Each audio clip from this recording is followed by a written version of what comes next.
Olá! Hoje a nossa análise foca em Gênesis, capítulo 2. É um capítulo que detalha o fim da criação, né? O jardim do Éden, a formação do homem e da mulher, mas com um olhar um pouco diferente do capítulo 1. Começa com o céu e a terra prontos, e aí Deus estabelece o sétimo dia, sagrado, um dia para descansar depois de toda a obra. Exatamente. Esse descanso divino, né? É o fechamento da primeira parte. E logo depois dessa pausa, a narrativa meio que dá um zoom, muda o foco. Começa a descrever a terra antes das plantas, sem chuva ainda, só uns vapores, umas fontes irrigando tudo, um cenário bem inicial mesmo. Isso. E aí, nesse cenário, é que vem a formação do homem. E é descrita de um jeito, nossa, bem íntimo, né? Fala que Deus formou o homem do pó da terra.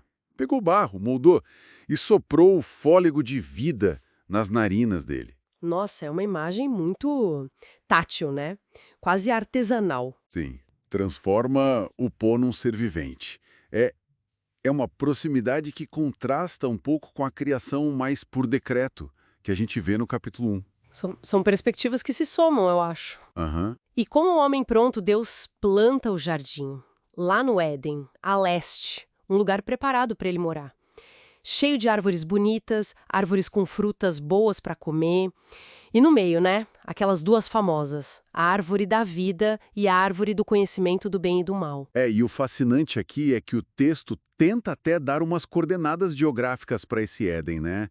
Fala de um rio que saía de lá e se dividia em 4. Pison, Gion, que são meio misteriosos, ligados a terras de ouro, pedras preciosas. Avilá, Cuxi. E aí menciona o Tigre e o Eufrates, que a gente conhece bem lá da Mesopotâmia. É curioso isso, né? Mistura rios que a gente identifica com outros mais lendários, talvez. Pois é, talvez para mostrar que era um lugar especial, onde o geográfico e o simbólico meio que se encontravam, sabe? E claro, ressaltando a importância da água, dos rios para a vida florescer, faz sentido.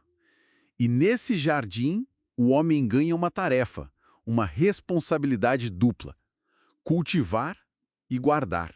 Não era só para ficar lá à toa, né? Não mesmo. Um papel ativo. E junto com a tarefa vem a primeira ordem direta de Deus. Olha, pode comer de tudo aqui. Liberdade total. E eu quase. Exato, quase. Exceto daquela árvore ali, a do conhecimento do bem e do mal. Porque se comer, a consequência é clara: morte. Isso estabelece os termos da relação, né? Uma liberdade, mas com o limite claro. Uma responsabilidade. E logo depois de dar essa regra, vem aquela constatação divina: não é bom que o homem esteja só. Ah, sim. A busca pela auxiliadora idônea.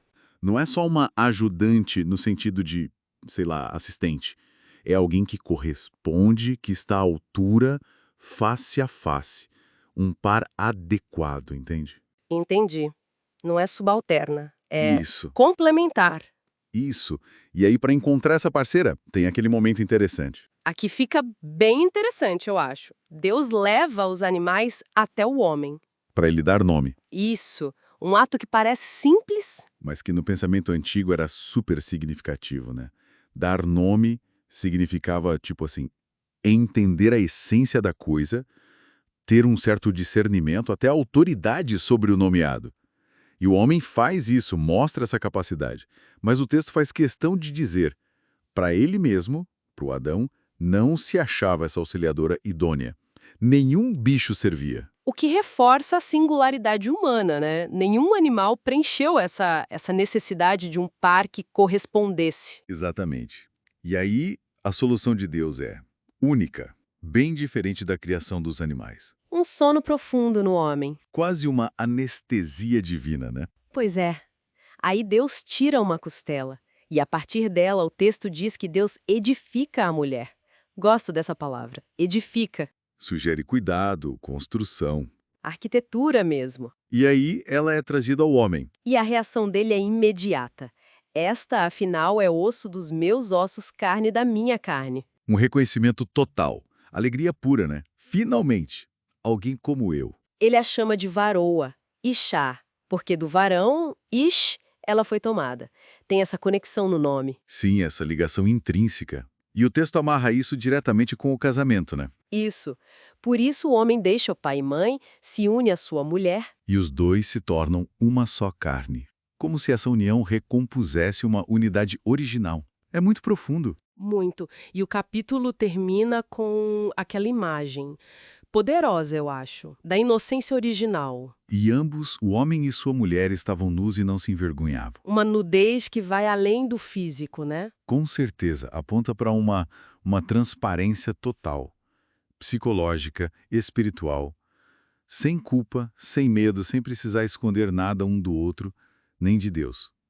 É a descrição de uma harmonia perfeita, né? Antes de qualquer coisa dar errado. Então, resumindo o que a gente viu em Gênesis 2, o palco está montado, a humanidade está no Éden, Uhum, com um propósito claro, em relacionamento um com o outro, com o Criador, e ciente de uma regra bem específica, um limite. exato. E isso, pensando bem, nos deixa com uma questão para refletir, né? Que o próprio texto sugere. Qual seria? Bom, se eles estavam nesse estado de inocência total, sem nunca ter experimentado o mal, que tipo de conhecimento era esse que a árvore do bem e do mal oferecia antes de eles desobedecerem? Boa pergunta. O que significaria conhecer o mal para quem só conhecia o bem? Como seria esse conhecimento adquirido pela desobediência? Fica aí essa pulga atrás da orelha sobre a natureza daquela escolha proibida, né?